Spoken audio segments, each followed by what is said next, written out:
Question. Kim, I'm watching a lot of your videos, mostly breakthroughs, how the world works and fundamental questions, etc. I'm also reading many of your books. One thing is just sort of holding me back at the moment. What was there before the Creator created the first sphere? I'm assuming just total awareness consciousness. But how did that come about? Or why is there something rather than nothing? I guess it's the age-old question, who created the Creator? And I have talked about this before, especially in my talk about how the world was created, but also I have a couple of questions in the playlist, questions about God, that talk about this. But I will go over it again just real quick here, because it is, of course, a question that I've seen many spiritual people struggle with, and I struggled with it myself. But as I've said before, there comes a point, let's say we all grew up in a certain environment, and there were certain questions that we had that weren't answered. They couldn't be answered by the religion that dominated our society. They couldn't be answered by the scientific materialists. And so then we find the spiritual path and the spiritual movement, and we feel all of a sudden, here's a spiritual teaching that answers a lot of the questions. And for a time we may feel, oh yeah, now I've found, here are the answers to all of my questions. But usually what happens after some time, we realize that even this spiritual teaching can't answer all of our questions. And it may be because there's a higher teaching you need to find, but there comes a point, at least there came a point for me, where I started realizing that the reason why some of my questions hadn't been answered was that they were asked from a limited state of mind. In other words, they were impossible questions that couldn't be answered. At least not the way they were formulated. And I've talked before about the linear mind, and this is what trips us up in this, who created the Creator. And as I explained in my video how the world was created, we live in a particular world of form. That world of form was created by one Creator. One created being, has a much higher level of consciousness than we have, much higher level of consciousness we can even fathom. And we certainly can't describe it with words or images. But our Creator started creating our world of form out of its own being, out of its own consciousness. I describe it in the video of how the world was created. The Creator first created a void and created the first sphere. The reason why the Creator had to create a void is that beyond our Creator is what the Ascended Masters call the allness. And this is a state of being, consciousness, that's even more difficult to describe than the Creator. But the Creator had to create a void in the allness, because otherwise the Creator couldn't create something that starts at a certain point and evolves to a higher state. Because in the allness there is not the same kind of evolution we have here, where you start with a limited state of awareness and you grow to a higher state of awareness. So that's why the Creator had to create a void, so that we can start with what I call a point-like sense of self and expand it to the Creator consciousness. So the reason why this is relevant to the question about who created the Creator was that our Creator started in another world of form, just like we did. In other words, our Creator started with a point-like sense of self and gradually expanded its sense of self until it reached the level of consciousness where you can create a world of form. And we, of course, as I say, we have the potential to do the same. So this is how our Creator came into being. And the value of this, you understand, is that when you have started with this point-like sense of self and gradually expanded your sense of self, you gain an awareness of what it takes to create a creation that doesn't self-destruct. Because there are many ways to create a world of form. And in some cases, you see scientists, for example, They have talked about there's these natural constants. Like there's a constant between the strong and the weak nuclear force, there's a constant gravitational constant. And if these constants in our universe were just a little bit different, our universe couldn't exist in its current form. So in other words, in order to create a creation, a world of form that's sustainable, you have to have experience with what works and what doesn't work. And that's why a creator starts, at the bottom and works its way up in the company. That's how you learn the tools of the trade, so to speak. So this was how our creator came into being. Now the linear mind, and I recognize this in myself as a number of years ago I started seeing this and I started really pondering this. And the linear mind always wants to say, okay, what was then before the creator? What was before the world of form where the creator came into being? What was before? There must have been some ultimate beginning. And as I've said in other videos, that's what makes it an impossible question.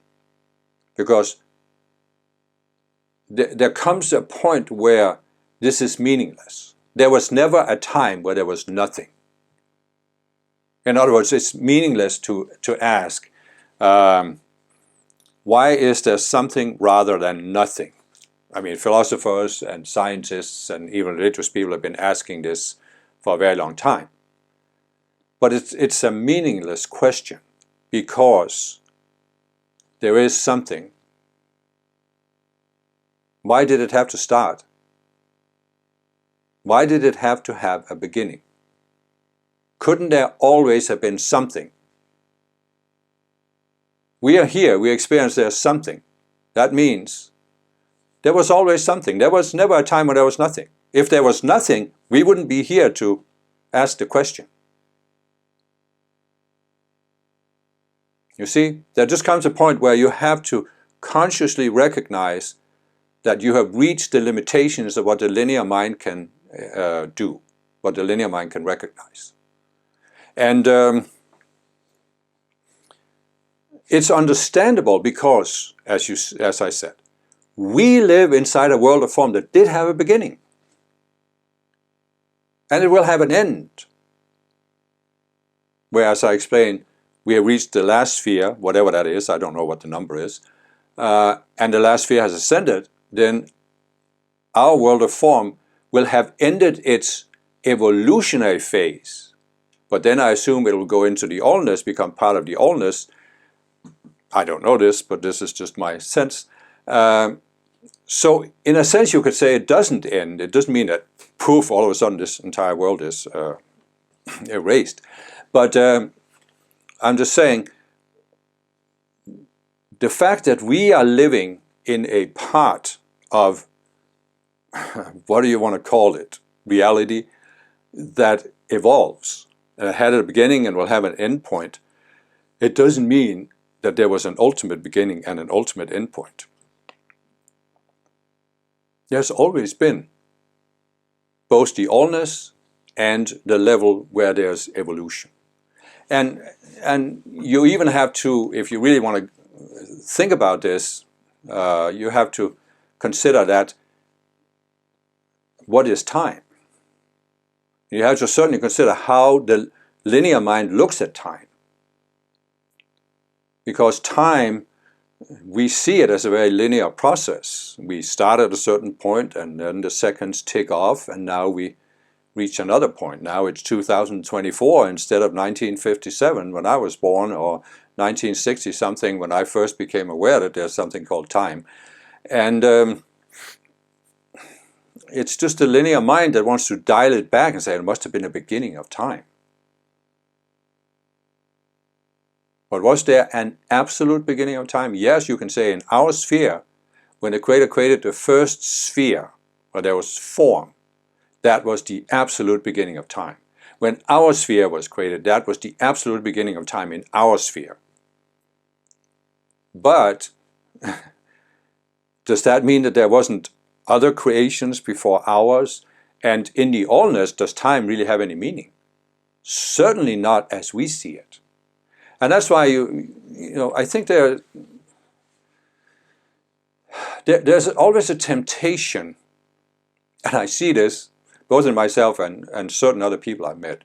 I met people on the spiritual path that actually have it more than I have. They always want to find the ultimate explanation. So whatever you tell them, oh, there must be something beyond it. And I can recognize that in myself. You know, you want to say, okay, what's then the purpose of it all? But there just comes a point where you realize that there are certain things your mind can't fathom at your current level. And I've said this before in other answers as well, you know. I'm living in an unascended sphere. And on top of that, I'm living on a very dense planet called Earth, where the energies are very dense, the collective consciousness is very dense. My goal is to go spiritual until I can ascend from Earth and become an ascended master. And I realize fully that as long as I'm in embodiment on Earth, there are certain things I can't see. I don't know what they are because I can't see them, right? But I just realized that because of the environment I'm in, there is a limitation to what my mind can grasp. And therefore there are certain questions that are just meaningless. You can formulate them, you can ask them. Now, it's like the old question, if God is almighty, can he create a rock that's so big that God can't lift it? When you think about it, it's a meaningless question that is asked from the mind that we are in here on Earth, where we think in terms of limitations and beginning and linear time and this and that. It's only because we see things from a limited perspective we can come up with that question. And that's why I'm saying some questions are just meaningless, because they are the result of a limited state of consciousness. And our real potential is that we raise our state of consciousness. And I have no doubt that when I ascend, there are things I can fathom in the ascended state that I can't even begin to fathom now. So as an ascended master, I will know much more than I do now. But even then, there are levels of ascended masters. There's a hierarchy of ascended masters reaching all the way up to the Creator. And until I reach the Creator consciousness, I realize there are things I can't fathom, even as an ascended master. And then there's the allness, where I have a strong sense that there are beings in the allness who can fathom things that our Creator can't fathom. So again, there are levels. Is there an ultimate level where you understand everything? Yeah, I think that's the allness, you know, where you understand how the world works, how the basic processes work. And therefore you can look at a particular creation and you can see how it works and how it's unfolding. You don't have any questions about it. But then still you don't know the specifics. And I think it's possible that a being from the allness can decide to become a creator and create a world of form that hasn't been seen before. So, you know, does it ever end? That's where I'm saying we can't fathom this. And I don't spend a whole lot of time thinking about it anymore. I had a period where I did. And it's, think about it until I felt like there was smoke coming out of my ears because the gears were turning so fast that my brain was overheating, short-circuiting. But I came to a point where I made peace with it, and I realized that there are certain questions I won't get answered until I'm in a higher level of consciousness that I am right now, and that's perfectly fine. I mean, really, if you are in jail, and I consider the earth to be kind of like a jail, if you are in jail, do you really need to know everything about what conditions are like outside the jail? Or do you just really need to know how to open the door and walk through it?